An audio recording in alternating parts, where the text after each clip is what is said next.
आपकी परीक्षाओं के लिए प्रार्थना की जा रही है, आपके जीवन के हर हिस्से में आशीष आने के लिए प्रार्थना की जा रही है। और मेरी जो हमारा यहां पर एकत्रित होना, इकट्ठे होना एक आशीष का कारण है। आमीन। और जब यहां पर गवाहियां आप देते हैं बच्चों के लिए, प्रभु ने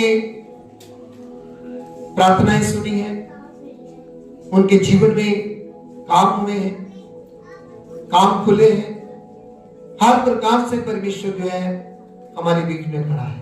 अब आपके दिल में सवाल होगा कई बार कि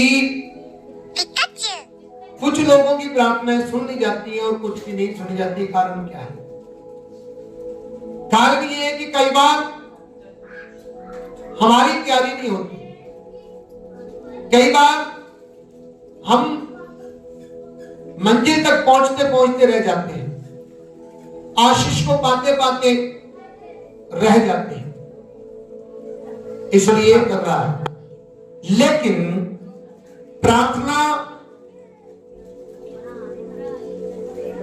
उसी को लगेगी, वही परीक्षा में से बाहर निकलेगा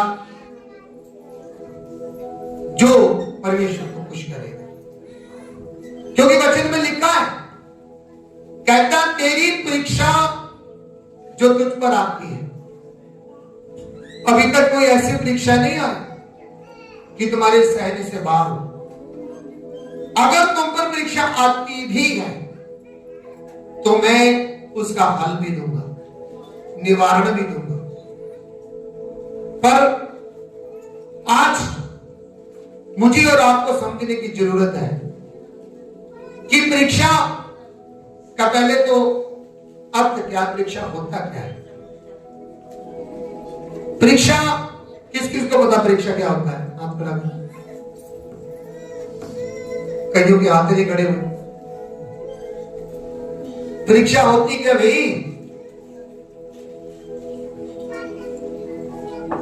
परीक्षा के बच्चों की 5वीं की परीक्षा, 8वीं की परीक्षा है। ये परीक्षा तो एक तो हमारे दिमाग की परीक्षा है, हमारी मेमोरी की परीक्षा है कि हमने क्या सीखा, क्या हमने अपने दिलो दिमाग में डाला।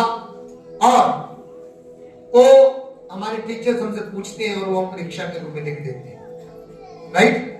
उसको परीक्षा बोलते हैं। लेकिन जो बाइबल के मुताबिक परीक्षा है, ये क्या परीक्षा है? सो मैं आपसे एक सवाल करता हूं, कितने लोग कहते हैं कि परमेश्वर परीक्षा करता है? वो हाथ खड़ा करो, सोच के बोलना है, तुक्के से नहीं, और ना एक दूसरे की तरफ देखकर कि उसने हाथ खड़ा कर दी मैं भी कर दूं। कितने लोग कहते हैं कि परमेश्वर परीक्षा करता है? कैसे देखो, अब मैं समझा के ना, मैं एंड में सबसे पूछूंगा किसकी समझ में आया, किसके नहीं। मैं आपको बार बार बोलता हूं, बड़ी बड़ी मीटिंगों में जाना, बड़े बड़े पास्टरों के पास जाना, कई बार हम गौरव की बात समझते हैं, बड़ी ऊंची बात समझते हैं, पर जो मैंने सीखा है तो क्या फायदा? तो मैं आपसे पूछ रहा हूं, फिर से पूछूंगा, अपने अनुभव से आपने जवाब देना है, सिर्फ हाथ खड़ा करना, जवाब नहीं देना। कितने कहते हैं कि परमेश्वर परीक्षा लेता है? फिर से हाथ खड़ा करो। कोई बात नहीं, सीख रहे हम नहीं, सीखने के लिए आते हैं, नहीं गाना गुना गाया और डांस वांस किया और भाग गए। अब मैं सवाल करूंगा, कितने लोग कहते हैं कि परमेश्वर परीक्षा नहीं लेता है?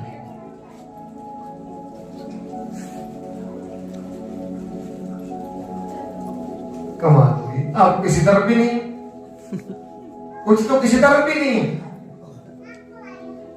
पार्टी साहब जी बोलना बोलो बस।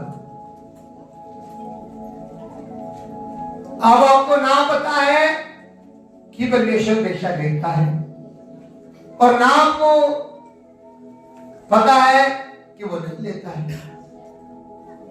कितने लोग कहते हैं कि परमेश्वर परीक्षा नहीं लेता है?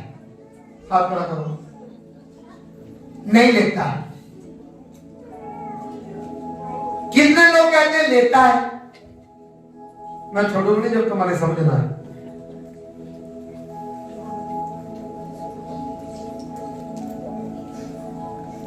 चलो ये तो होगी परमेश्वर की बात। अब आ जाओ शैतान की तरफ। कितने लोग कहते हैं शैतान परीक्षा लेता है? अभी भी थोड़े हाथ खड़े होंगे। कितने लोग कहते हैं कि शैतान परीक्षा नहीं लेता है?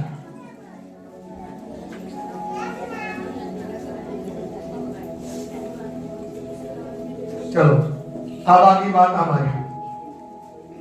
कितने लोग कहते हैं कि मेरी परीक्षा मेरी ही गलतियों के कारण होती है?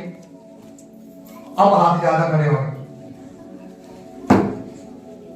कितने लोग कहते हैं कि मेरी गलतियों के कारण परीक्षा नहीं आती है?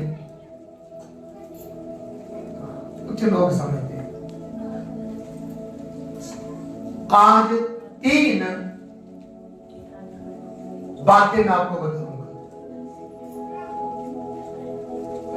परीक्षा क्यों आती है, किसके द्वारा आती है और किसके लिए आती है। ठीक है?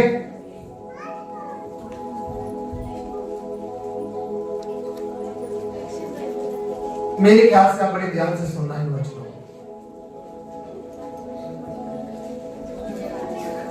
चलो हम बच्चे में जाएंगे। याकूब की किताब उसका 1 अध्याय 12 वचन।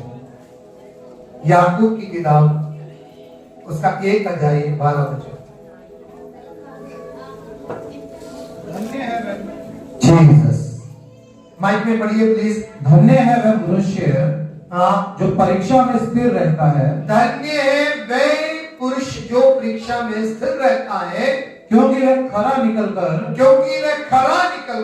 जीवन का वह मुकुट पाएगा। जीवन का वह मुकुट पाएगा जिसकी प्रतिज्ञा प्रभु ने अपने परमेश्वर ने अपने प्रेम करने वालों को दी है। आमीन। जीवन का मुकुट वो इंसान पाता है जो परीक्षा में स्थिर रहता है, जो परीक्षा में स्थिर रहता है। आगे पढ़ो क्या लिखा है। ये बड़ी गहराई की बातें मैं आपको बता रहा हूं। जब किसी की परीक्षा हो, नहीं तो कई लोग पता क्या बोलते भाई तेरी पता नहीं शैतान ही मोड़ी इतना चढ़िया रब ने पता नहीं की तब पर लेना कि साडे को की गुनाह हो गया। ये 3 बातें बोलता है इंसान। बोलता है कि नहीं? क्यों भाई कितनी शैतान ने पता नहीं साडे को की लेना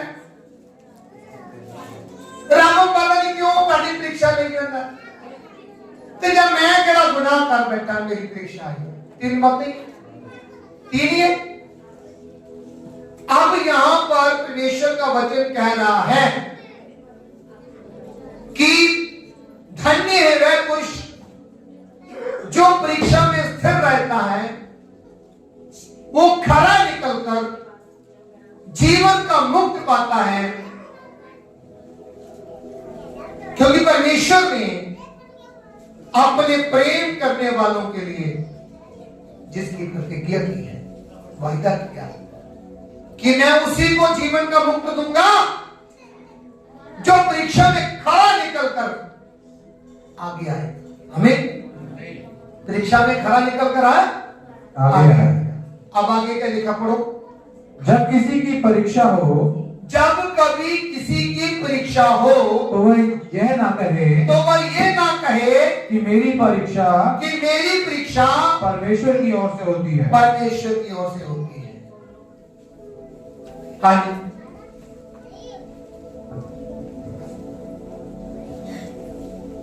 जब कभी किसी की परीक्षा हो तो वो ये ना कहे कि मेरी परीक्षा परमेश्वर की ओर से होती है। अब कितने लोगों ने कहा था मेरी परीक्षा परमेश्वर की ओर से होती है? उनको जवाब मिल गया? उनको जवाब मिल गया? कभी मत बोलना कि मेरी परीक्षा परमेश्वर की ओर से।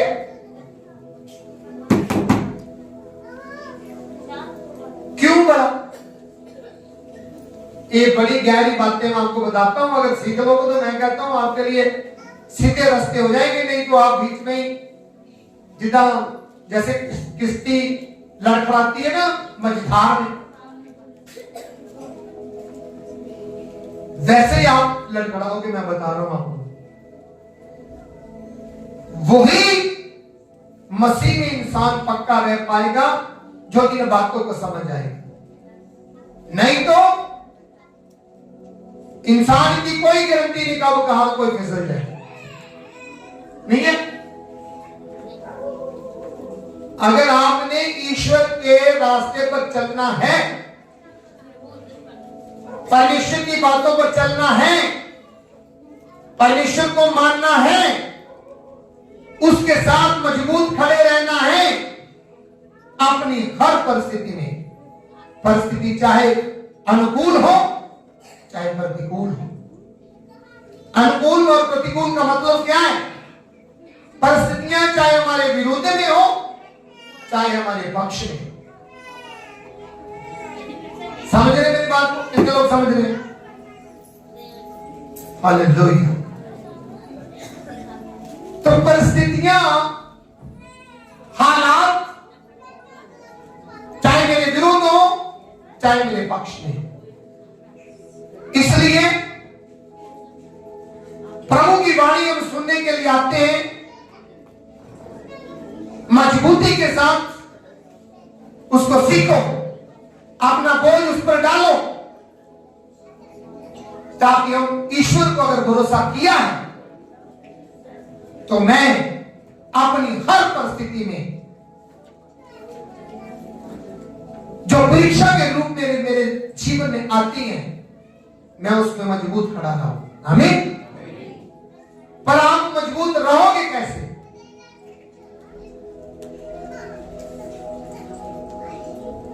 मजबूत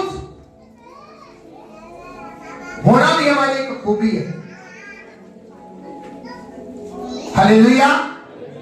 मैं विनती करूंगा भाइयों से थोड़ा आगे आ जाए, बहन लोगों की गिनती ज्यादा होगी कि हमेशा हर चर्च में ऐसा ही कहता है, बहन लोगों की गिनती ज्यादा होती है क्योंकि बहन लोगों ने ज्यादा परमेश्वर को हिसाब किताब देना है।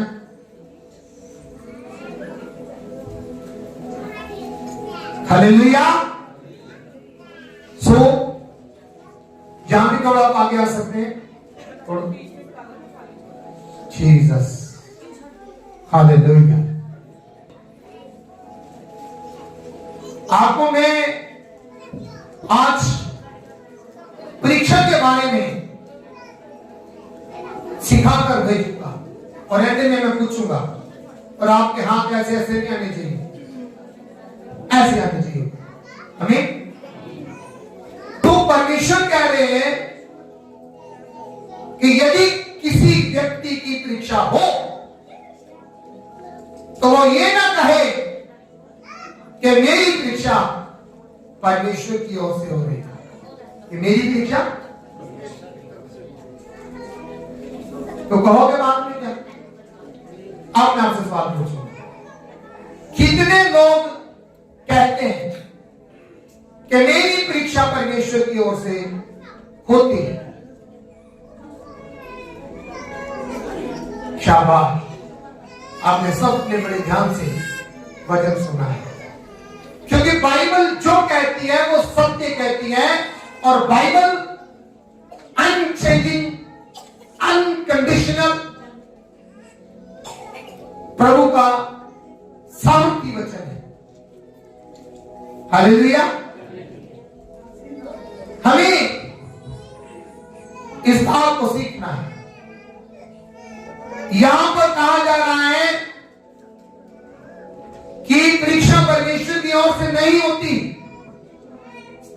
क्यों नहीं होती भला? ध्यान से सीखना, ध्यान से। क्यों नहीं होती? लेफ्टिनेंट साहब प्लीज आप थोड़ा आगे खड़े हो, इधर इधर इधर।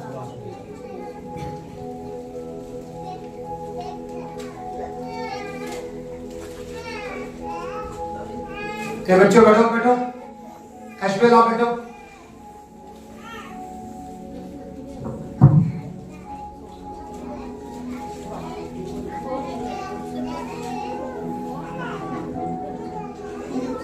देखना ध्यान से।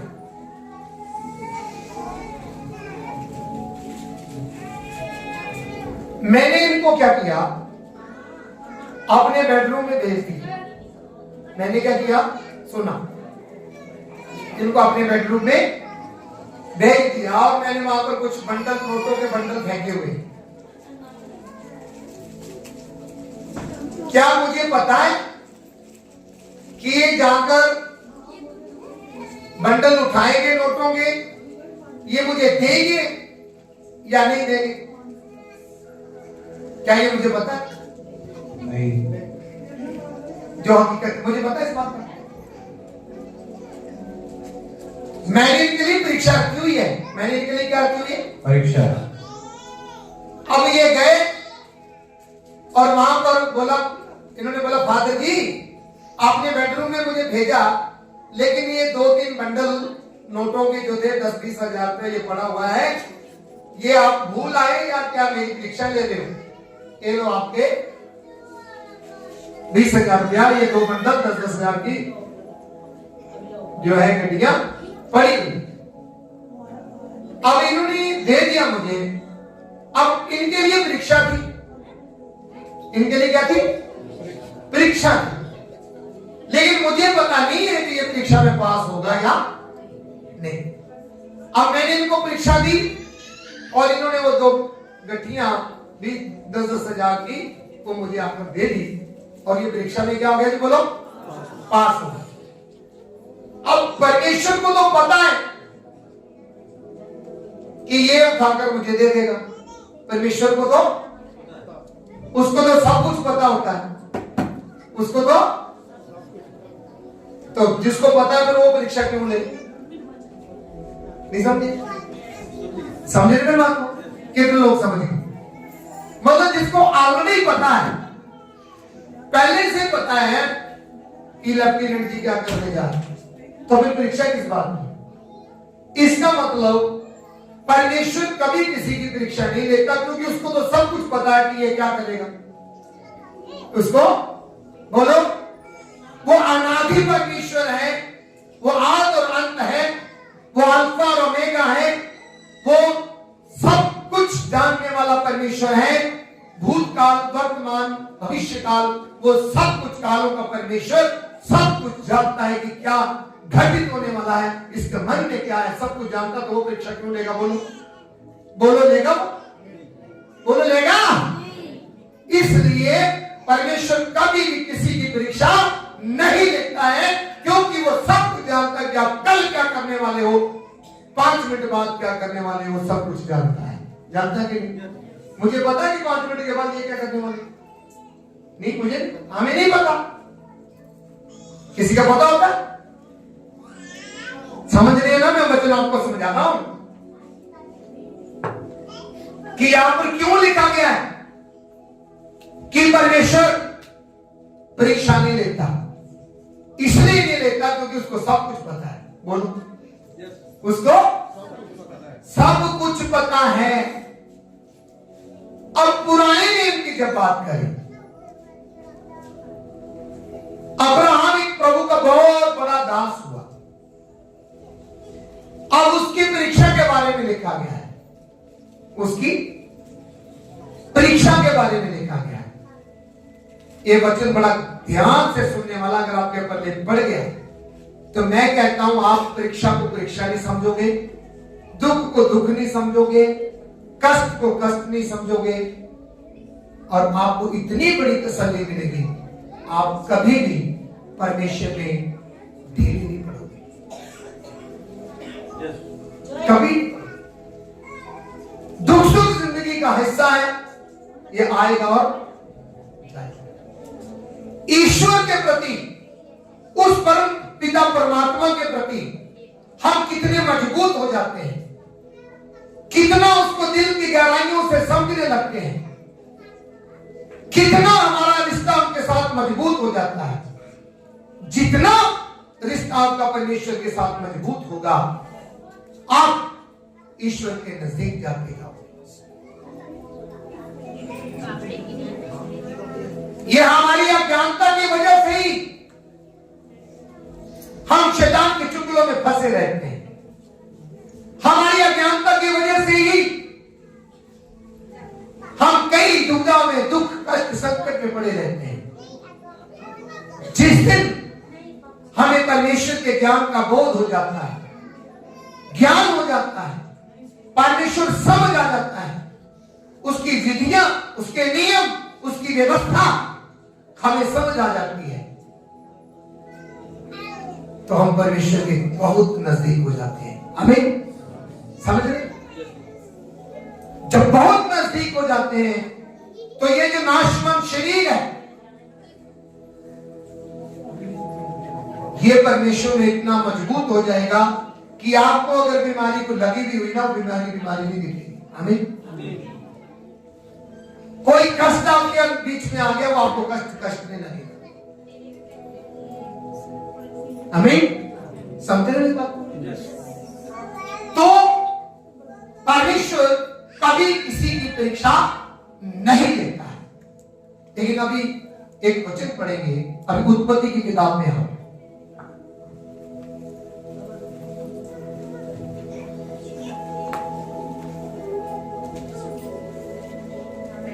22 अध्याय, उसका हेडिंग पढ़ो।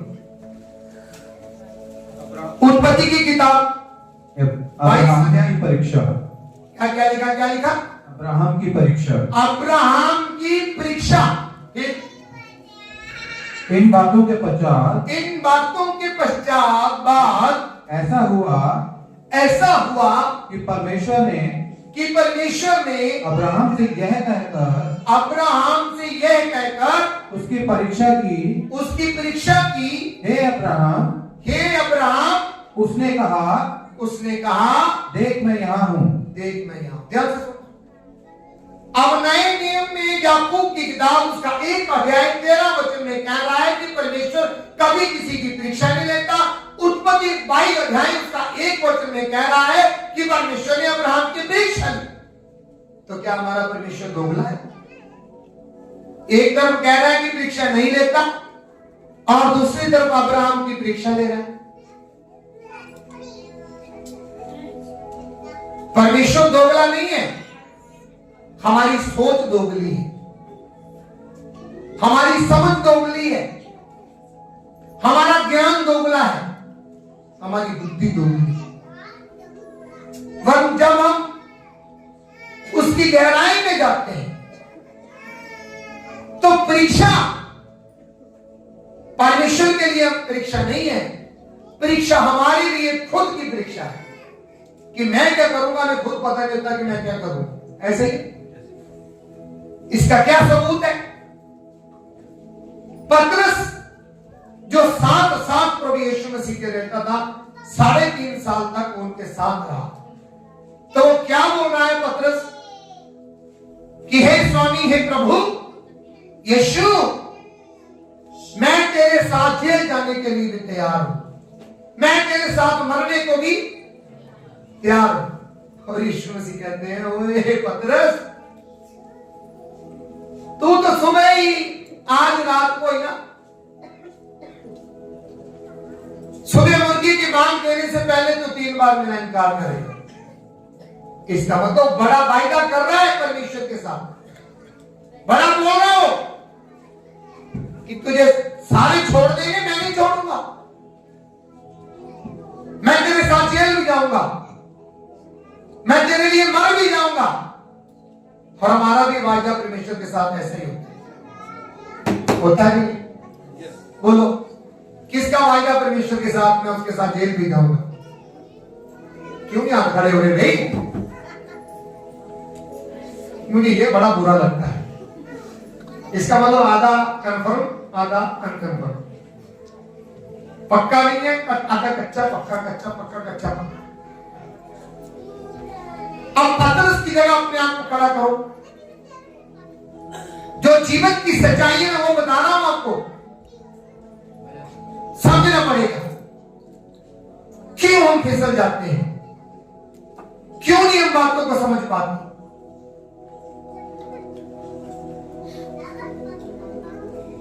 पढ़ लो थोड़ा वचन, इधर ही उंगली इधर रखना, उत्पत्ति की 22 में, वहां से आ जाओ, लूका की किताब में आ जाओ, 22 अध्याय।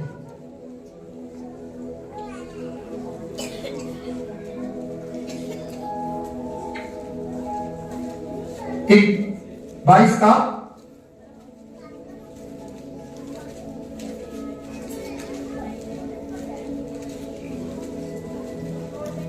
31 वचन, ध्यान से पढ़ो।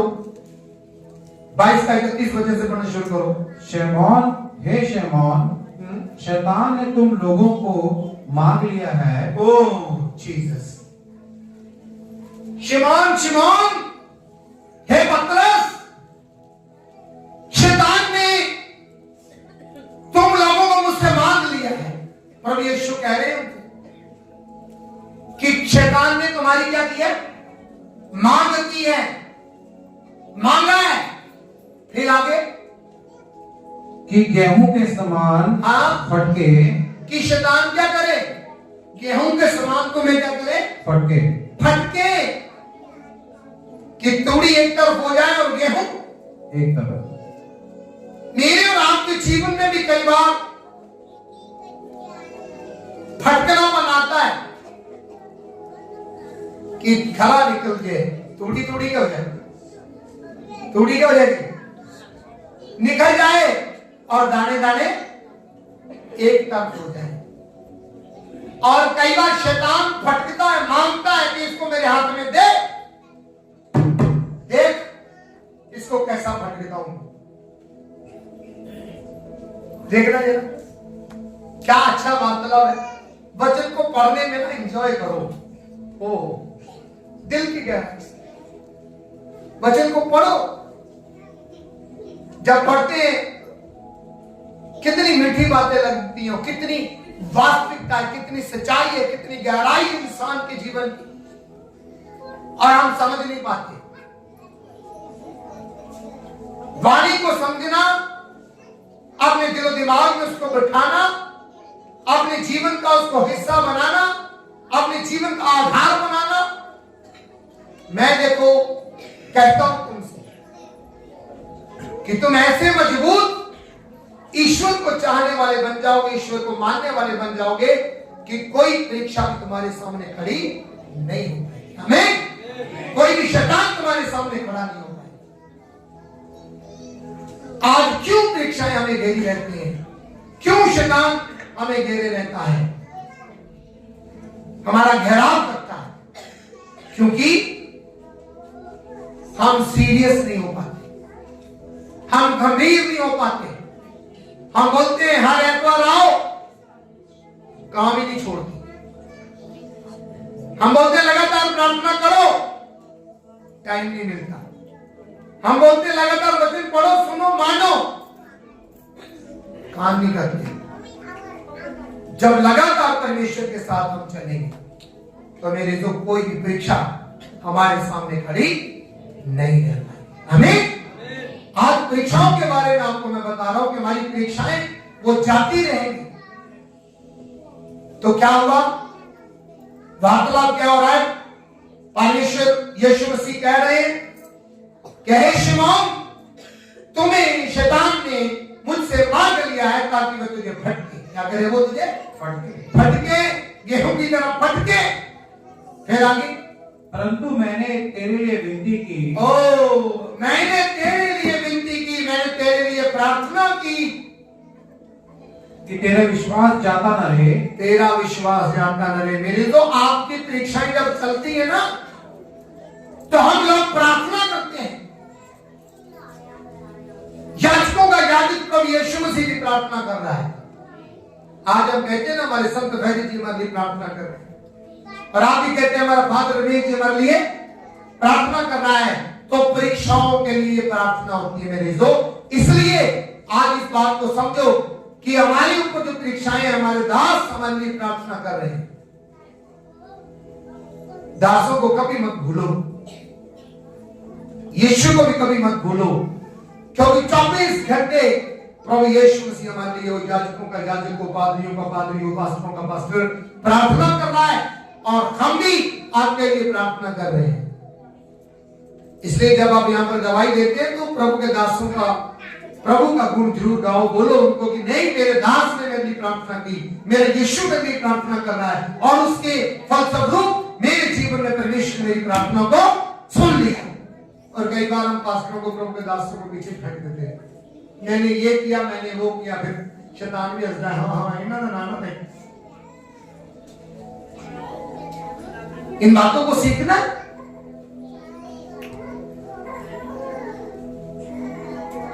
इवेंजलिस्ट भी ठहराए हैं यहाँ पर, वो अपने ही गुण गाते रहते, मैंने प्रार्थना की, मैंने प्रार्थना की। साथ में ये बोल दोगे कि हम महासामर्थ महाअभिषेक की प्रार्थना है, हमारे संत पास्टर मेघ जी भी प्रार्थना करते हैं, संत वैरी जी भी प्रार्थना करते हैं, जिसके फलस्वरूप पर हमारी प्रार्थना सुनी गई। हमें हालेलुया। तो ये जब बोलोगे तो परमेश्वर को अच्छा लगेगा। हमें और सर्वप्रथम तो यीशु मसीह हम सब के लिए, हमारी परीक्षाओं के लिए प्रार्थना करते हैं। गतसमनी बाग में जब भी वो जाते थे मेरे जो प्रार्थना का वो स्थान था प्रभु यीशु मसीह का, वहां हमारी परीक्षाओं की प्रार्थना की जाती थी। और कैसी प्रार्थना? वो लहू बहने वाली प्रार्थना, पसीना लहू बनकर बहता था। और प्रभु यीशु मसीह अपने चेलों को सिखा देते कि मेरे साथ बैठकर प्रार्थना करो। आमीन। मेरे साथ बैठकर प्रार्थना करो। मेरी तो ये युद्ध शैतान के साथ छोटा नहीं है, ये युद्ध बहुत बड़ा युद्ध है। इसलिए प्रार्थना के प्रभाव से सब कुछ होता है। और आपके लिए प्रार्थनाएं हो रही हैं। जो चर्च के साथ जुड़ा रहता है उसको पता है, मेरा पास्टर जो मेरे साथ, जिनके साथ मैं जुड़ा हुआ हूं, और मैं जाता हूं हर हफ्ते उनको मैं बुलाता हूं, हर हफ्ते चर्च में जाता हूं, मेरा पास्टर मेरे लिए दिन रात प्रार्थना कर रहा है। हालेलुया। और ऐसा नहीं कि तुमने प्रार्थना नहीं करनी, तुमने भी प्रार्थना करनी।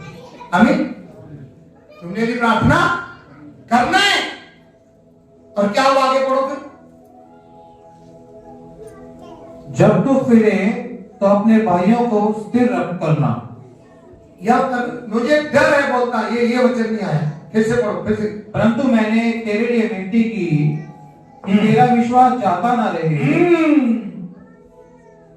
तेरी परीक्षा में कहीं ऐसा ना हो कि परीक्षा तो तेरी हो, लेकिन उस परीक्षा में तेरा विश्वास जाता ना रहे, इसके लिए मैं प्रार्थना करता हूं। आमीन। आज मेरे पर, मेरे 30-31 साल की सेवकाई में कई प्रकार की परीक्षाएं आई, और मैं उस बात का श्रेय अपने दासों को देता हूं, अपने प्रभु के दासों को देता हूं कि आज अगर मैं परीक्षा में खड़ा रहा, खरा निकल कर मैं आगे आया, तो मेरे लिए मेरे दास, मेरे प्रभु के दास प्रार्थना किए हैं। इसी कारण मैं आज विश्वास में खड़ा हूं। और सर्वप्रथम प्रभु यीशु मसीह 24 घंटे वो याजकों का याजक मेरे लिए और आपके लिए प्रार्थना कर रहा है। हमें अन्यथा परीक्षा तो हमें रोज घेरती है, घेरती है। पैसों की परीक्षा आ जाती है, बीमारी की परीक्षा आ जाती है,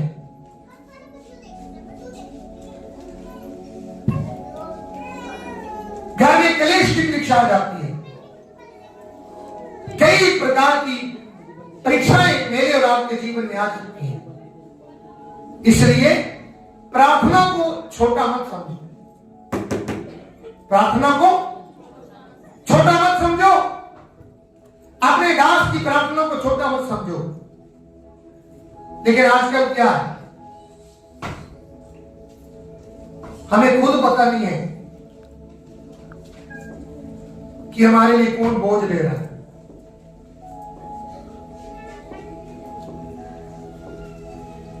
मेन होता है आपका पास्टर। बाइबल में 5 प्रकार की सेवकाई है। apostolic, prophetical, evangelical, pastoral and teaching. ये 5 प्रकार के पास्टर हैं। और आज किसी को पूछ लो जिसने बाइबल यहां पर लगाई है, पास्टर, वो कौन है? सफेद कपड़े डाले हुए पास्टर।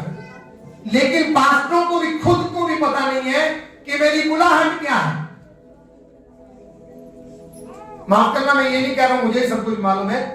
कुछ लोग ऐसे हैं प्रभु के दास जिनको अपनी कॉलिंग का पता नहीं, अपनी बुलाहट का पता नहीं। और कई लोग अपोस्टल अपने नाम के साथ लगा तो लेते हैं, लेकिन अपोस्टल का मतलब नहीं समझते। कई लोग प्रॉफिट अपने नाम के साथ लगा तो लेते हैं, पर प्रॉफिट का मतलब नहीं समझते। इवेंजलिस्ट अपने नाम के साथ लगा तो लेते हैं, पर उसका मतलब नहीं समझते। पास्टर अपने नाम के साथ पास्टर तो लग जाता है, पर उसका मतलब नहीं समझते। टीचर अपने नाम के साथ टीचर तो लगा लेते हैं, पर उसका मतलब नहीं समझते। इसकी भी बहुत गहराई है मेरे दोस्तों। अगर एक एक बात मैं आपको बताऊं तो बहुत टाइम लगेगा, समय लगेगा। लेकिन मैं आपको बताना चाहता हूं कि ये अपोस्टल जो कलीसियाओं को स्थापित करता है, पास्टरों को बूस्टअप करता है, पास्टरों को दान प्रदान इंपार्ट करता है, कलीसियाओं को स्थापित करके मजबूत कड़ी करके उनका योगदान देता है, उसको अपोस्टल कहते हैं। प्रॉफिट जो परमेश्वर की बातें लेकर लोगों को बताता है, और प्रचारक इवेंजलिस्ट ये दूर दूर जाकर गलियों में इंडिविजुअली क्या, मैसिव तरीके से क्या, पूरे वर्ल्ड में क्या, गलियों में, शहर शहर गांव गांव में जाकर ये प्रचार करता है। इसका काम है प्रचार करना।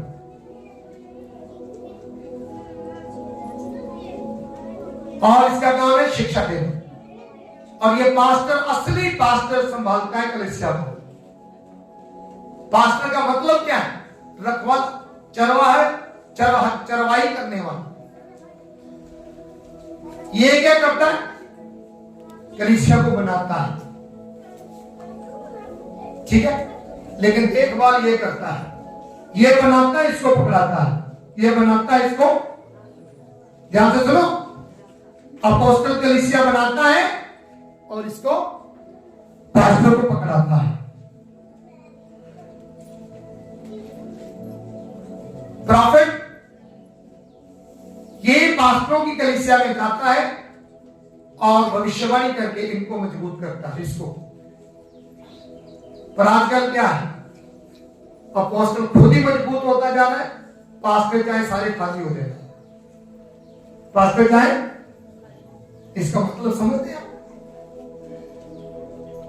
आज अपोस्टल जो बनकर बैठे हुए हैं, उनके पास कलीसिया किसकी जा रही है? पास्टरों की। बोलो किसकी जा रही है? और इन्होंने क्या कर रखा है? एतवार को बंदगी चला रखी। कब जी? इस अपोस्टल ने कब बंदगी चला रखी? बोलो बोलो बोलो बोलो सभी। और ये क्या एतवार मक्खियां मारेंगे पास्टर लोग? हकीकत में इनके द्वारा कलीसिया बनाई गई। पास्टर लोग मजबूत होने चाहिए और ये कलीसिया चलाए। पर ये अपोस्टल क्या हो गया? ये एतवार को बैठ के कलीसिया खोल ली।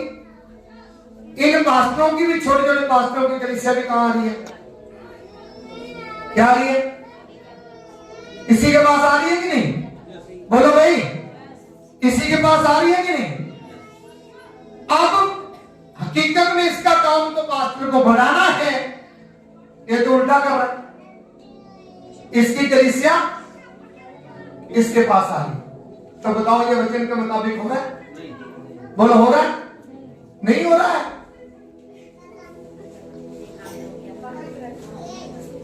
तो हमें खुद भी पता होना चाहिए मेरा जिम्मेवार अपोस्टल है, मेरा जिम्मेवार प्रॉफिट है, ये मेरा जिम्मेवार पास्टर है। आमीन। क्योंकि ये रखवाला स्पेशल रखवाला बताया गया बाइबल में, लेकिन हमको पता ही नहीं है किसके पीछे जाना है और किसके पीछे नहीं जाना है। अब बाइबल में ये 5 प्रकार के सेवक है। अगर मेरे पास आप बैठो ना एक स्टडी के रूप में, तो मैं आपको बताऊं कि अपोस्टल होते कौन है, प्रॉफिट कौन होते हैं, इवेंजलिस्ट कौन होते हैं, और ये पास्टर लोग कौन होते हैं, और ये शिक्षक लोग कौन होते हैं। ऐसा ही ना, सबको क्या पता है, जिसने सफेद वर्दी डाल ली बाइबल को ऐसे लेके आ गए, मेरा नाम पास्टर मंगत राम, मंगत मसीह बन गए पास्टर। हकीकत में बाइबल में 5 प्रकार के सेवक है। इससे भी बढ़कर जो है एक बिशप है जिसको एपिस्कोपोस बोलते हैं, और उससे नीचे प्रेस्बिटरोस है जो कलीसिया में एल्डरों का काम करते हैं, असिस्टेंट पास्टरों का काम करते हैं, और 5 के सेवक है। 7 प्रकार के सेवक आपको बाइबल में मिलेंगे, और मैं दावे से कहता हूं कुछ ही लोगों को आपको पता होगा कि ये 7 सेवक तो है, लेकिन इनके काम क्या है।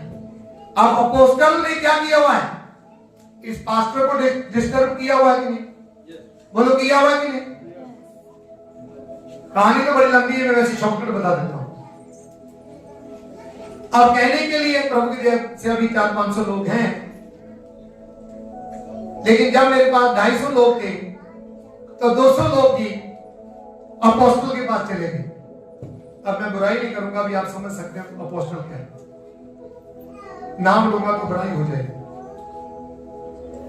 तो मेरे पास रह गए यहां पर 50-200 कहां चले गए, कहां चले गए, बोलो बोलो, किसके पास चले गए, अपोस्टल के पास, अपोस्टल के पास।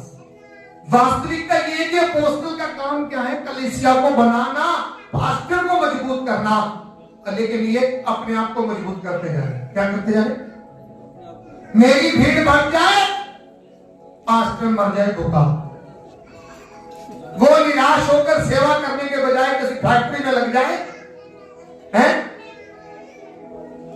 मेरी तो सच्चाई को समझो, मैं बता रहा हूं आपको। और वाणी में लिखा है जब अंतिम दिन आएंगे, हर एक जो मुझे प्रभु प्रभु कहता है, मैं उनसे कह दूंगा कि मैं तुमको जानता ही नहीं। और तुम कहोगे कि प्रभु हमने तेरे नाम से भविष्यवाणी की, हमने तेरे नाम से बड़े बड़े अद्भुत काम किए, चिन्ह चमत्कार किए, और मैं कहूंगा हे कुकर्मियों मुझसे दूर हो। तो बताओ फिर किनको कहेगा, बोलो। इसका मतलब चिन्ह चमत्कार नहीं करने की, क्या भविष्यवाणी नहीं करनी चाहिए। पर ये लोग कौन होंगे, पढ़ो इस वक्त कोई देरी रखना, मत्ती 7:22 ध्यान से पढ़ो प्लीज। मेरी जो परीक्षाएं हमारे पर आती हैं, और पहले रिश्ता को मजबूत करें, तभी परीक्षाएं टलेंगी, तभी हम पर किसी प्रकार की परीक्षा आएगी, हम मजबूत खड़े रहेंगे और हमारी परीक्षाएं टल जाएंगी। आमीन। और टलेंगी कैसे, प्रार्थना ही लगेंगी, और उन्हीं को लगेंगी जो योग्य होगा, वचन कहता है। पढ़िएगा मत्ती 7:22। उस दिन बहुत लोग मुझसे कहेंगे, कयामत के दिन, न्याय के दिन बहुत लोग मुझसे कहेंगे, हे प्रभु, हे प्रभु, हे प्रभु, हे प्रभु, क्या हमने तेरे नाम से भविष्यवाणी नहीं की, क्या हमने तेरे नाम से भविष्यवाणी नहीं, फिर और तेरे नाम से दुष्ट आत्मा को नहीं निकाला, क्या तेरे नाम से दुष्ट आत्मा को नहीं निकाला, और तेरे नाम से बहुत अचंभे के काम नहीं किए, तेरे नाम से बहुत अचंभे के काम नहीं किए, फिर तब मैंने उनसे खुलकर कह दूंगा, तब मैं उनसे खुलकर कह दूंगा, मैं तुमको कभी नहीं जाना। मैंने तुमको कभी नहीं जाना। It means they are not doing the ministry of God according to the word of God and according to the position, prior position and required position. मतलब परमेश्वर के वचन के अनुसार वो सेवा नहीं कर रहे, वो कर तो रहे हैं, चिन्ह चमत्कार भी हो रहे हैं, भविष्यवाणी भी हो रही है, अद्भुत काम भी हो रहे हैं, और परमेश्वर क्या कहेगा, मैं तुमको जानता ही नहीं। इसका मतलब कि तुमने एक जो मेरा रखवाला है मेरी कलीसिया का, तुमने उसको मजबूत नहीं किया। कलीसिया भी इसको मजबूत नहीं कर रही है, और अपोस्टल भी इनको क्या करे, मजबूत। ना तो अपोस्टल इसको मजबूत कर रहा, ना कलीसिया इसको मजबूत खड़ी कर रही है। पास्टर के साथ कलीसिया खड़ी ना होकर किनके साथ खड़ी हो रही है? अपोस्टल के साथ, प्रॉफिट के साथ। हकीकत में आपको पास्टर के साथ खड़े होना है। ये मेरी व्याख्या नहीं है, मेरी जो ये बाइबल की व्याख्या है। पास्टर, क्योंकि पास्टर भेड़ों का रखवाला है, कलीसिया का रखवाला है, और उसमें हमें इनके साथ खड़े होकर, पास्टर के साथ खड़े होकर हमें सेवा करनी है। हमें यदि मान लो इनको हमने साइड में कर दिया, मैं ये नहीं कह रहा हूं मैं अपोस्टल की जरूरत नहीं, हमें है, हमें प्रॉफिट की जरूरत है, लेकिन जो काम सही तरीके से ना चले वो जचता नहीं। बहन लोग वो स्वेटर बनाती है ना, बनाती है ना, अगर बुनती सही तरीके से ना जाए तो अच्छी लगेगी क्या? ऐसा करो, कोई सिलाई इधर डाल दो, कोई मतलब वो है ना, इधर डाल दो, इधर घुमा दो, ऐसे करके आगे बुनते जाओ, जुड़ तो जाएगा पर सुंदर नहीं लगेगा। ऐसे स्वेटर बन तो जाएगा लेकिन बुनती निकल कर नहीं आएगी। साथी भी ऐसा किया करो, मसाले, हल्दी, मिर्ची सब आंखें बंद की, सब डाल दी, स्वाद बढ़ जाएगी। हाँ, उसका भी नियम है। सूट पहनना है, हाँ जी, सूट भी एक ढंग से ना सिया जाए तो क्या हो, आवाज टेढ़ा जान दिया कर, ऐसे को टेढ़ा जान दिया, इसकी सिलाई ढंग से नहीं, तो क्या प्रभु की सेवा ऐसे ही है जैसे मर्जी करते जाओ? बोलो बोलो, प्रभु की सेवा अगर प्रभु की इच्छा के अनुसार नहीं होगी, उसके तरीके के अनुसार नहीं होगी, तो अंत में हमें ये शब्द सुनना पड़ेगा कि मैं तुमको जानता ही नहीं। तो बोलो बोलो, किसको बोलेंगे? जो बड़े बड़े चिन्ह चमत्कार कर रहे, प्रभु उनका भी लिहाज नहीं करेगा। जो बड़ी बड़ी भविष्यवाणी करे, उनका भी प्रभु लिहाज नहीं करेगा। तो फिर हमें चौकस होना चाहिए कि नहीं? चौकस होना चाहिए कि नहीं? तो आपको खुद पता होना चाहिए कि मेरा पास्टर मेरी प्रार्थना कर रहा है और मुझे मेरे पास्टर के साथ खड़ा होना है। आमीन। लेकिन पंगा क्या है? आज कोई कहता मैं उसका हूं, कोई कहता मैं उसका हूं। कहता ये क्यों नहीं कहते कि तुम यीशु के हो? आमीन। ये क्यों नहीं कहते कि तुम यीशु के हो? हमने पास्टर भी बांट लिए हैं, मसीह भी बांट लिए हैं। अरे मसीह के बनकर चलना है, यीशु के बनकर चलना है। और लोकल तुम्हें पास्टर दिया गया है और इसको हम भूल बैठे हैं। पास्टर की वैल्यू बोलो क्या है? क्या कर दी हमने? कम कर दी। इसलिए उसके बाद आता शिक्षक। तो आज हमारे बीच में 5 प्रकार की सेवा देते हैं, तो उसको कलीसिया को मजबूत करते हैं। तो जब हम मजबूत हो सकते हैं तो परीक्षाएं आती हैं, लेकिन हम लड़ना भी सीख जाते हैं। हमें परीक्षाओं से लड़ना। यीशु मसीह की भी परीक्षा हुई तो वो लड़ा। शैतान से क्या हुआ? लड़ा। और आज मुझे और आपको भी लड़ना है। जब लड़ोगे आप पास हो जाओगे। आमीन, हालेलुया। अभी आ जाओ जो वचन पढ़ रहे थे हम, लूका 6:31 से, जल्दी पढ़ो।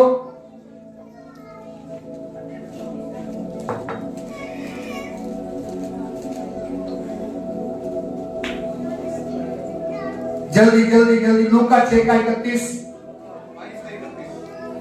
हाँ 22 का 31। शैमोन हे शैमोन, शिमोन हे शिमोन, शैतान ने तुम लोगों को मांग लिया है शैतान ने तुम लोगों को मांग लिया है कि गेहूं के समान फटके, कि गेहूं के समान पटके, परंतु मैंने तेरे लिए विनती की मैंने तेरे लिए विनती की कि तेरा विश्वास जाता न रहे, कि तेरा विश्वास जाता ना रहे, और जब तू फिरे जब तू वापस आए फिरे तो अपने भाइयों को स्थिर करना। अपने भाइयों को मजबूत करना। आमीन। आमीन। क्या करना है अपने भाइयों को? स्थिर करना, अपने भाइयों को क्या करना?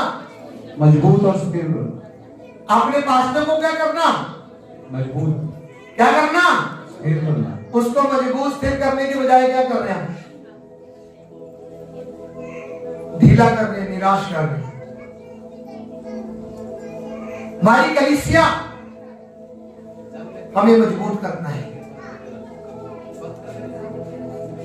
पास्टरों को मजबूत करना है, और इनको भेजा गया मजबूत करने के लिए अपोस्तल को, कि जाओ कलीसिया को मजबूत करो, जाओ कलीसिया बनाओ, और पास्टरों को नियुक्त करो।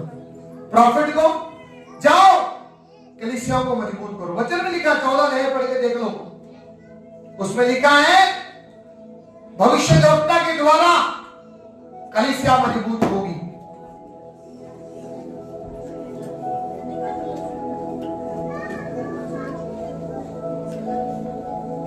मेरे जो आज आपको अपना झुंड लेकर हम बैठ जाते हैं और दूसरों की तरफ ध्यान नहीं करते हैं, तो कहीं ना कहीं मेरे और आपकी कमी है, हमारे प्रोफेट्स की भी कमी है, हमारे अपोस्टल की भी कमी है। इसलिए मजबूती, अपने भाइयों को मजबूत करना, क्या करना? अपने भाइयों को हम मजबूत करने की अपेक्षा क्या कर रहे हैं? उनका बल तोड़ रहे हैं। उनका क्या कर रहे हैं? हाँ जी, एक दूसरे के विरोध लड़ते जा रहे हैं। क्यों भाई? उनको मजबूत करने के बजाय हम उनका बल तोड़ रहे हैं। यीशु मसीह क्या बोल रहे हैं? अपने भाइयों को मजबूत कर। फिर आगे उसने उनसे कहा, हे प्रभु, मैं तेरे साथ बंदी गृह जाने, जेल जाने, बंदी गृह जाने के लिए वरन मरने को भी तैयार हूं। मरने को भी तैयार हूं। वरन मरने को भी तैयार हूं। कितना बड़ा स्टेटमेंट दे रहा है पीटर, पतरस, शिमोन, कितनी बात बड़ी बोल रहा है कि हम तो तेरे साथ जेल जाने के लिए भी तैयार हैं और तेरे लिए मरने के लिए भी तैयार हैं। बोलो, आप यीशु के लिए ऐसा करने के लिए तैयार? आमीन। किसी का थोड़ा भी हो, कुछ सुनने के लिए आए हैं, कुछ चैलेंज लेने के लिए भी आए हैं। इधर मैं दौड़ी दे दिया कि सो जाओ। परीक्षाओं से लड़ना है, शैतान से लड़ना है, मैं वो बात आपको सिखा रहा हूं। अगर लड़ना सीख लिया तो योद्धा बनकर आप खड़े हो जाओगे। अगर लड़ना नहीं सीखा तो सिपाही से भी बदतर रहोगे। क्यों? पता नहीं कब तलवार आपको आए और काट दे। यानी योद्धा बनकर, तलवार चलाने वाला बनकर, विश्वास की तलवार ढाल लेकर, वचन की तलवार लेकर, विश्वास की ढाल लेकर जब खड़े हो जाओगे ना, तो शैतान के जलते हुए तीर को आप बुझा देंगे। आमीन, आमीन, हालेलुया, हालेलुया। तो योद्धा बनकर जब हम खड़े होंगे, परीक्षाओं का सामना करेंगे, तो परीक्षाएं चली जाएंगी। हालेलुया। तो यहां पर क्या यीशु ने क्या कहा? उसने कहा, हे पतरस, मैं तुझसे कहता हूं कि आज मुर्गा बांध देगा जब तक तू 3 बार मेरा इनकार ना कर लेगा। हाँ, सुबह मुर्गा जो है भाग नहीं देगा जब तक तू 3 बार मेरा इनकार ना कर लेगा। तो पतरस प्रभु यीशु का चेला है, तो वो स्टेटमेंट देने से पहले वो खुद भी अपने आप को नहीं जानता कि मैं यीशु को जो वचन दे रहा हूं वो पूरा कर पाऊंगा कि नहीं कर पाऊंगा। क्यों नहीं? उसको खुद भी पता नहीं है। और आज मैं और आप भी परमेश्वर के साथ बड़े वायदे करते हैं और हमें खुद पता नहीं होता कि कल मैं उसके साथ खड़ा रह पाऊंगा कि नहीं रह पाऊंगा। इसलिए परमेश्वर की योजना को समझो, परमेश्वर के साथ को समझो, परमेश्वर को समझो और उसकी सच्चाई को समझो तो तुम मजबूत खड़े हो जाओगे। पतरस क्या है? जब 3 बार इनकार कर चुका तो मुर्गा को, मुझे आवाज नहीं आती, मेरा गला वैसे बैठा हुआ, कुकड़ कुकड़ की तरह ऐसे देते कुछ। तो वो जब भाग दी तो पतरस फूट फूट कर रोने लगा, क्योंकि उसकी बात सच हो गई। उसकी बात क्या हो गई? सच हो गई। उसकी सच्चाई को उसने पहचाना। इसका मतलब वो कई बातों के लिए पतरस शक कर रहा था। क्या कर रहा था? शक कर रहा था। तो कई बार मैं और आप भी चलते तो हैं परमेश्वर में, लेकिन कई बार शक के साथ चलते हैं। पता नहीं होगा कि नहीं होगा, होगा कि नहीं होगा, होगा कि नहीं होगा। और आप लड़ना भूल जाते हो, बस आपका ध्यान इसी तरफ होगा, होगा कि नहीं होगा, होगा।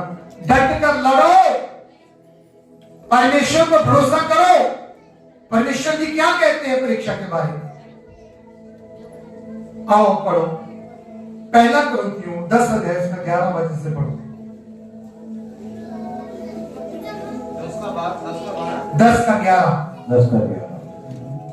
परंतु ये सब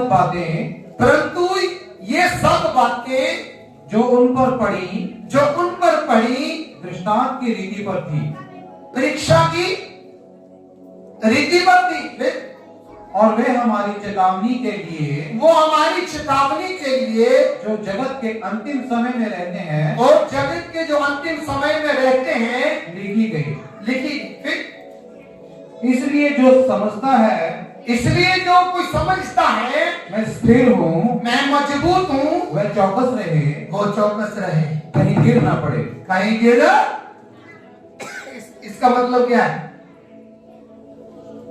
अगर आप चौकस नहीं ना रहे वो तो आप मजबूत, लेकिन चौकस नहीं रहे तो आप भी फिसल सकते हैं, आप भी फिसल सकते हैं। फिर आगे, तुम किसी ऐसी परीक्षा में नहीं पड़े, तुम अभी तक ऐसी परीक्षा में नहीं पड़े जो मनुष्य के सहने के बाहर है, जो मनुष्य के सहने के बाहर है। फिर और परमेश्वर विश्वास योग्य है, विश्वास योग्य है। वह तुम्हें सामर्थ से बाहर, वो तुम्हें सामर्थ के बाहर परीक्षा में ना पड़ने देगा, परीक्षा में नहीं जाने देगा, वरन परीक्षा के साथ, वर्ण परीक्षा के साथ निकास भी करेगा, उपाय भी करेगा, निकास भी करेगा, कि तुम सह सको। कि तुम बोलो।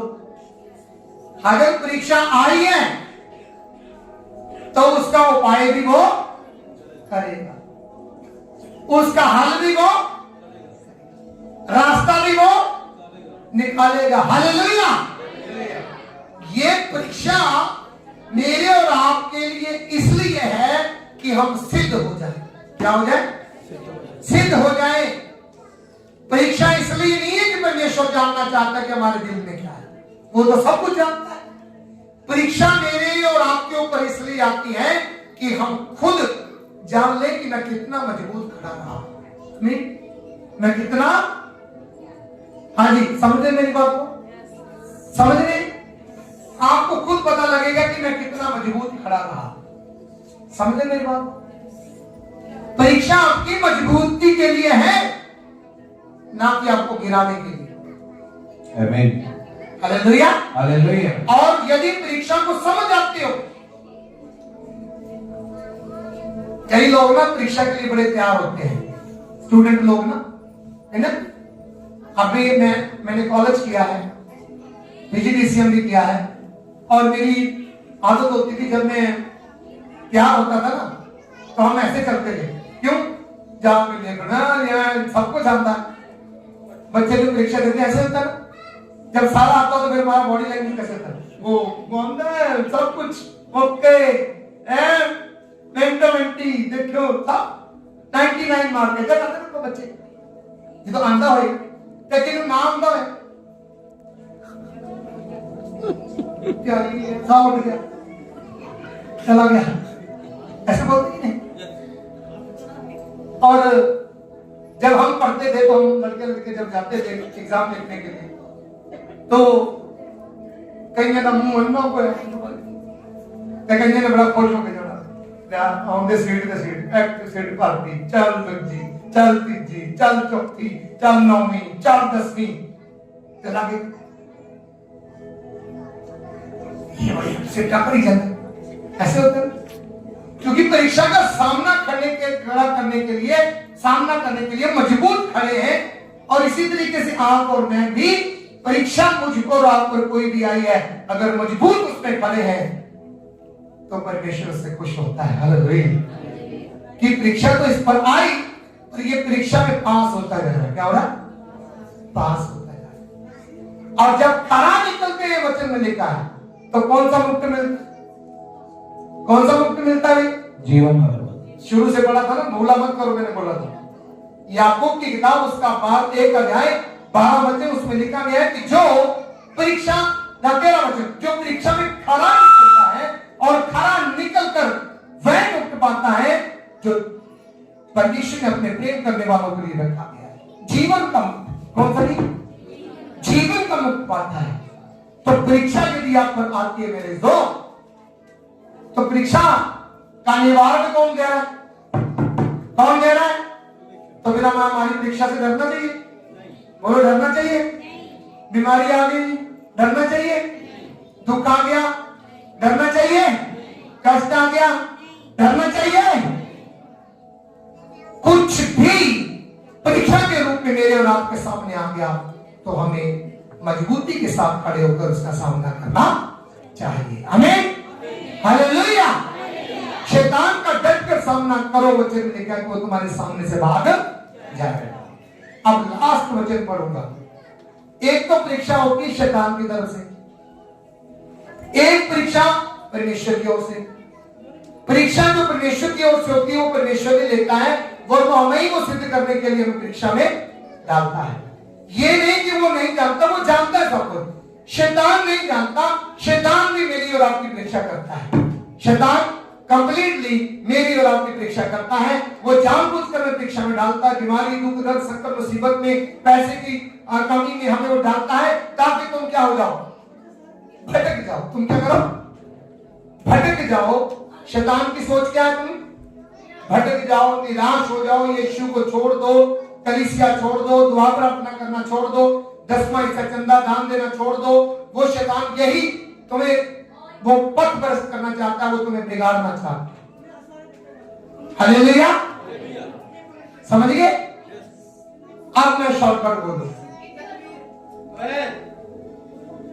शैतान परीक्षा जब मेरी आई, अब निचोड़ है, जब मेरी परीक्षा हुई, अगर तो मैं परीक्षा में खरा निकलकर बढ़ गया तो सोच लो कि यह परीक्षा मेरी, इस परीक्षा में मैंने किसको जिताया? परमेश्वर को। किसको जिताया? परमेश्वर को। और उसी परीक्षा में अगर मैं हार गया, मैं बैठ गया, तो किसको जिताया आपने? शैतान को। बोलो। तो परीक्षा चाहे परमेश्वर की ओर से आई, चाहे शैतान की ओर से, मुझे क्या करना है? विजयी होना है। मुझे जीतना है। मुझे क्या है? जीतना है। अब दोनों की बातें। फिर कई बार हम पास्टर से पूछते हैं पास्टर जी परीक्षा कितों आई है? ये परीक्षा कितों आई है? ओए ਤੁਹਾਨੂੰ ਕੀ मतलब है गल पूछने? चाहे परमेश्वर की तरफ से आई, चाहे तुम्हें तो ये पूछो कि हे मेरे प्रभु के दास, मैंने परीक्षा में पास होना है, मैंने परीक्षा में पास होना है, मेरा साथ दो, मेरे साथ प्रार्थना करो। हालेलुया। क्यों जी? चल मान लो परमेश्वर की ओर से आई, तो फिर तब भी क्या करना आपने? तब भी क्या करना आपने? प्रार्थना ही करनी। मान लो शैतान की तरफ से आई, तब भी क्या करना आपने? और जब पार्टनर के साथ आप खड़े हो जाते हैं दुआ प्रार्थना में, और जैसे जैसे प्रभु का दास आपको वचन के मुताबिक चलाना चाहता है, बताता है, उसमें मजबूती के साथ चले रहो। आमीन। और तुम परीक्षाओं से पार हो जाओगे। आमीन। हालेलुया। और कुछ लोग अपनी गलती के कारण परीक्षा में फंस जाते हैं, अपनी गलती के कारण। उसमें ना तो परमेश्वर की ओर से परीक्षा होती है, ना शैतान की ओर से होती है, और आप खुद भी अपनी परीक्षा में फंस जाते हैं। अब आप जाओ याकूब की किताब 1 अध्याय इसका 14 वचन। 1 अध्याय 14। परंतु प्रत्येक व्यक्ति अपनी ही अभिलाषा में खींचकर, प्रत्येक व्यक्ति अपनी अभिलाषा से खींचकर और फंसकर परीक्षा में पड़ता रहे। परीक्षा में आ जाता है। अभिलाषाएं बहुत है मेरे और आपके जीवन में। अभिलाषाएं क्या है? सुनना जरा। मुझे गाड़ी लेनी है, मुझे गाड़ी लेनी है, उसके लिए चाहे मुझे 10 पैसा रोकना पड़े, चाहे मुझे चर्च में ना आना पड़े, चाहे मुझे प्रार्थना भी रोकनी पड़े, मुझे क्या लेनी है? पढ़ के परीक्षा में कि नहीं? पढ़ गए कि नहीं? तुम्हारी अभिलाषा है। अभिलाषा ने क्या किया? चर्च छोड़ा दिया। अभिलाषा ने क्या किया? प्रार्थना बंद करवा दी। अभिलाषा ने क्या किया? आपका 10 पैसा बंद करवा दिया। मतलब परमेश्वर ने में चलने के लिए आपने गाड़ी को अभिलाषा बना दिया। क्या बना दिया? गाड़ी को, वही मोटरसाइकिल के लिए, वही बहनों के सोने चांदी के लिए। हाँ जी, मैंने सोना बनवाना है। मैंने क्या करना? सोना बनवाना है, कानों में डालना है, क्योंकि पड़ोसन ने बड़ा हाथ डाल दिया। और आपने सोना बनवाने के लिए क्या किया? गलत रास्ता चुन लिया। क्या कर लिया? क्या कर लिया? गलत रास्ता चुन लिया, अपनी आबरू को बेच दिया। माफ करना, कुछ ऐसा बहनें करती हैं। अपनी खुशी पाने के लिए, अपना आनंद पाने के लिए, कुछ पैसे पाने के लिए वो शैतान के हाथ में चली जाती है। चली जाती है कि नहीं? चली जाती कि नहीं? चोरी करने तक चली जाती है। तो यह है अभिलाषा। ये क्या है? अभिलाषा।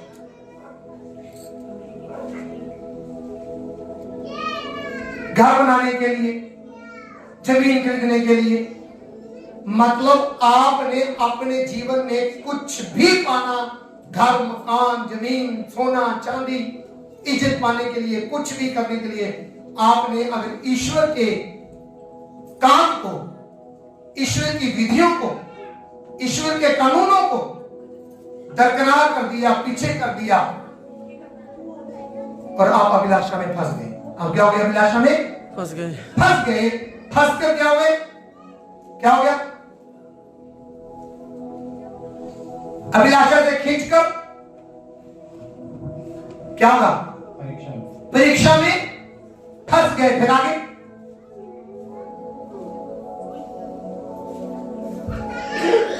पढ़ो आगे।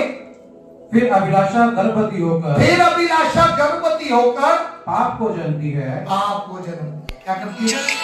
मतलब आपके जीवन में अभिलाषा आई नहीं और आपने पाप किया। अभिलाषा आ गई, क्या आ गई? शराब आपने छोड़ी हुई है, थोड़ा सा कलर लाल उसका देखा ही, और अभिलाषा कहां गई? कहां गई? आंखों में आ गई? चल पाई दे यार कोट ते कोट करते करते पौवा अबे तो करते अदिया ये कहना पानी साहब ने बड़े पौवे इतनी याद है क्योंकि सानू इतना सारा टब्बर भी पौवा आना सी है पैग तो पौवा पौवे तो वधिया आदिया तो बहुत तो बस चल यार हुण कोई नहीं चल कोई गल नहीं लड़ाई लो दो चार हफ्ते जरा चंगी तरह साल में मुझे भेज। तो कईयों का जीवन कैसा बन गया? 2 महीने शराब छोड़नी, 4 महीने नहीं पीनी, 2 महीने पीनी और 4 महीने पीनी और उनका जीवन ऐसे चलता रहता है। ये अभिलाषा है। बच्चे ने लिखा आंखों की अभिलाषा। ठीक है, जीविका का घमंड,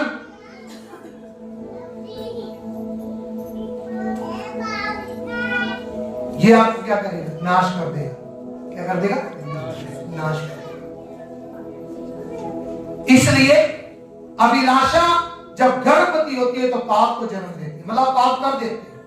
पाप हो गया तो फिर क्या होगा? जाके पाप बढ़ जाता है, पाप बढ़ जाता है तो मृत्यु को उत्पन्न करता है और मौत को जन्म देता है। तो हमारी शारीरिक मौत तो होगी और आपके आत्मिक जीवन की मौत भी होगी कि नहीं? होगी कि नहीं? आप आत्मिक तौर से भी मर जाते हो। क्यों? तुम्हारा आत्मा जो वचन का भूखा रहता है, तुम्हारी भूख गई। तुम्हारा आत्मा जो प्रार्थना का भूखा रहता है, तुम्हारी प्रार्थना भी गई। तुम्हारा जीवन जो संडे चर्च में आने के लिए भूखा रहता है, वो संडे चर्च भी बंद। सर्दीस की कलीसिया पलित को बोलता है तू जिंदा तो कहलाता है लेकिन है मरा हुआ, लेकिन है मरा। हम आम इंसान बनकर रह जाते हैं और आत्मिकता, हमारी आत्मिकता का जो जीवन है उसकी डेथ हो जाती है। तभी हमारा चर्च आने को मन नहीं करता, तभी हमारा प्रार्थना करने को मन नहीं करता, तभी हमारा प्रभु को लिए कुछ 10वां हिस्सा चंदा जो दान देते हैं मेरे प्रभु मेरे अजीजों, ये प्रभु की सेवकाई के लिए आप देते हैं।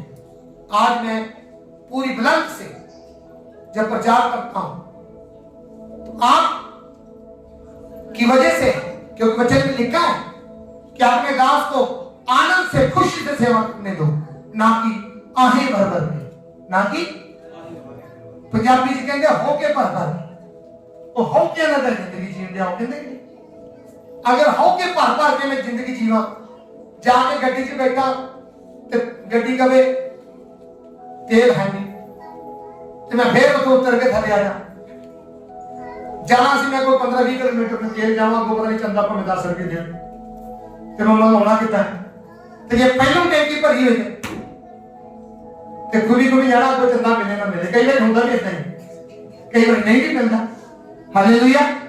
मेरे कहने मतलब सी चंदा लेने जाने पर गड्डी में पेट्रोल में जाना, गड्डी ने था जे भी पानी ना जाते तो मैं भी कहना ही कर रहा हूं, तो कोई जाता रोटी खानी है कहां के हो भेज खाओगे, कोई चंदे नसमे से लोड़ नहीं है। आज हर चीज मुल्लवी है कि असी आत्मिक लोग हैं। कौन असी? बोलो कौन असी? आत्मिक लोग हैं। और आत्मिक लोग जब परीक्षा में आते हैं मेरे, तो आप खुद जानते हो इस बात को कि मेरी परीक्षा मेरी वजह से, मेरे ऊपर जो परीक्षा आई है शैतान की तरफ से, मेरे ऊपर जो परीक्षा आई है परमेश्वर की ओर से। बोलो बोलो ये हालेलुया। तो परीक्षा चाहे वो ईश्वर की ओर से आई, चाहे वो शैतान की ओर से आई, मुझे परीक्षा से डरना है। और अगर वो मेरे कारण आई तो वचन कहता है मुड़िया पछता तौबा कर तो सुख के दिन आ जाए। और फैसला आप पर है कि आपने कहां से मुड़ना है,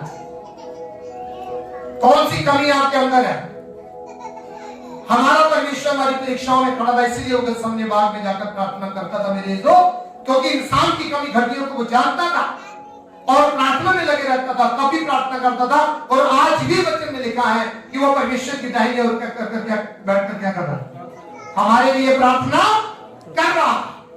और दूसरा आपको दिया पास्टर जो आपकी रखवाली कर रहा है। मेरे जो कहीं गलत मत समझना, मैं प्रॉफिट के खिलाफ नहीं हूं, मैं किसी अपोस्टल के भी खिलाफ नहीं हूं, लेकिन मैं एक शिक्षक होने के नाते जो शिक्षा दे रहा हूं, इस बात को समझो कि कौन मजबूत होना चाहिए इसमें। बोलो, कौन मजबूत होना चाहिए? पास्टर भेड़ों का रखवाला बोला गया है, अपोस्टल को रखवाला नहीं बोला गया। क्यों जी? क्योंकि जो रखवाला होता है ना, वो रात दिन अपनी भेड़ों के साथ रहता कि नहीं? रहता कि नहीं? और ये सांप क्या है? ये सांप क्या है? यह अपोस्टल है। अब इनकी एलईडी लगा दी कहां पर? पालमपुर में। मैं प्रचार कर रहा हूं और वहां जो लोकल बात जरूरत पड़ गई कलीसिया को, तो एलईडी से निकल कर जाएंगे वो? बोलो, जाएंगे? नहीं जाएंगे भाई। तो लोकल पास्टर आपके लिए प्रभु के वचन के मुताबिक ये जो बताया गया है कि कलीसिया एक जगह इकट्ठी नहीं हो सकती। बोलो, हो सकती है? बोलो, हो सकती है? नहीं हो सकती। इसलिए प्रभु ने झूठ दी, इसलिए प्रभु ने, तो मजबूत कौन होनी चाहिए? झूठ होनी चाहिए मजबूत की नहीं? बोलो, होनी चाहिए कि नहीं? कट्ठी है कि मेरा यहोवा परमेश्वर कर सकता, जब एक दिन आएगा तो हम सब क्या हो जाएंगे? बोलो, हो जाएंगे कट्ठी की नहीं? उसके पास तो जगह की कमी है। आजकल के अपोस्टल के साथ या प्रॉफिट के पास जगह की कमी हो सकती है, पर मेरे यीशु के पास कमी घटी नहीं होगी। मेरे कहने का मतलब है, हम अपने पास्टर के साथ लोकल जो आपकी देखभाल करता है, जब आपको आप फोन करते हैं वो आपके घर में आता है, वो प्रार्थना करने आता है, आपका और पास्टर का पिता का रिश्ता है। और जब आप मिलोगे, प्रभु की वाणी के मुताबिक मैं बोल रहा हूं, मेरे जो मैं गुहार में लगा रहा, कहीं गलत मत समझना, प्रभु की वाणी के मुताबिक अगर आप चलोगे तो प्रभु खुश होगा। आमीन। अन्यथा ये मत सोचो कि बड़े बड़े चमत्कार किए, बड़ी भविष्यवाणी की, प्रभु खुश हो जाएगा। वो तो 7:22-29 का बोल रहा, उसमें बता रहा है कि मैं तुमसे कहूंगा कि मैं तुमको जानता नहीं। तो बताओ फिर ये कौन लोग होंगे? वही लोग होंगे जिन्होंने परमेश्वर की भेड़ों की रखवाली नहीं की, उनके सुख दुख में शामिल नहीं हुए। पढ़ लो यिर्मयाह के 23 अध्याय का एक वचन से पढ़ो।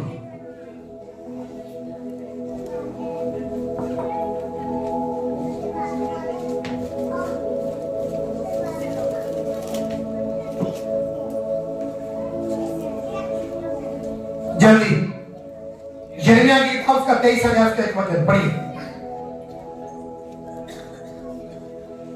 उन चरवाहों पर हाय, उन चरवाहों पर हाय जो मेरी चराई की भेड़ बकरियों को, जो मेरी कलीसिया को, मेरी चराई की भेड़ बकरियों को तितर बितर करते हैं। क्या करते हैं जी? क्या करते हैं? तितर बितर, तितर बितर करते हैं, और नाश मतलब करते हैं। उनको खदेड़ रहे हैं। हाँ जी भाई दीपू जी, मेरी चराई की भेड़ों को क्या कर रहे हैं? तितर बितर, खदेड़ रहे हैं। उनको इकट्ठा करना चाहिए, उसकी अपेक्षा क्या कर रहे हो? क्या कर रहे हैं? हम कौन है? प्रभु की भेड़े। भेड़े हैं कि नहीं? हमको सुगठित होकर मजबूत होना चाहिए या तितर बितर रहना चाहिए? तितर बितर का मतलब क्यों था? खिल रही है, मिल रही है। हाँ जी, हमें सुगठित होना है, मजबूत होना है। फिर क्या लेके आगे? तितर बितर करते और नाश करते हैं, तितर बितर करते और नाश करते हैं। यहोवा यह कहता है, यहोवा ये कहता है, इसलिए इस्राएल का परमेश्वर, इसलिए इस्राएल का परमेश्वर, यहोवा अपनी प्रजा के, यहोवा अपनी प्रजा के चरवाहों से ये कहता है, चरवाहों से ये कहता है, तुमने मेरी भेड़ बकरियों की सुधि नहीं ली। सुधि नहीं ली। आज बताओ, सुधि लेनी चाहिए कि नहीं? तो सुधि लेना किसका काम है? किसका काम है? बोलो। तो ये है सुधि लेने वाला व्यक्ति, और इनकी सुधि क्या होगी? वही है जब तुम लोकल पास्टर को पिता समझोगे, उनके साथ रिश्ता कायम करोगे, मजबूत करोगे तो परमेश्वर का वचन भी पूरा हो जाएगा। और परमेश्वर मुझसे पूछेगा कि मैंने तुम्हें, तू चरवाहा है, तू रखवाला है। क्या लिखा है 23 का 1 में? 23 का 1 में क्या लिखा? उन चरवाहों पर चरवाहा जो भेड़ बकरियां चराता है। कलीसिया को किस अगुवाई करने वाला, कलीसिया को चराने वाला परमेश्वर उससे सवाल करेगा। आमीन। आमीन। तो ये जिम्मेवार व्यक्ति है। और आज आपने देखा होगा बड़े बड़े प्रचारक अपने नाम के पीछे क्या लगाते हैं? Apostle, profit, evangelist. इन दोनों का नाम ही नहीं आता। कभी सुना है? इन दोनों का नाम ही नहीं आता। और प्रभु कहता जो छोटे से छोटे को ऊंचा करेगा है वो मुझे ऊंचा। तो आप किस किस को ऊंचा कर रहे हैं? बड़े बड़े। तो प्लीज मैं इस बात को समझना चाहता हूं कि वचन के अधीन आओ, वचन की शिक्षा के अधीन आओ, वचन में रहो, तुम्हारी परीक्षाएं टल जाएंगी। आमीन। आमीन। हालेलुया। हालेलुया। हमारी परीक्षाएं टल जाएंगी। यहोवा के बीच में हम ईमानदार हो जाएं, उसके बीच में हम समझे कि परीक्षा क्या चीज है और कैसे मुझे परीक्षा में खड़े रहना है। क्योंकि हमारा विरोधी अर्थात शैतान जो फाड़ खाने वाले शेर के माने प्यार रहता है, मुझे परीक्षाओं में ले जाता है। और जब हम डट कर सामना करेंगे तो वो हमारे सामने से भाग जाएगा। आमीन। आज मुझे और आपको भी प्रार्थना करने की जरूरत है। अपनी परीक्षा में हमारा पास्टर भी प्रार्थना कर रहा है और हमारा यीशु भी प्रार्थना कर रहा है।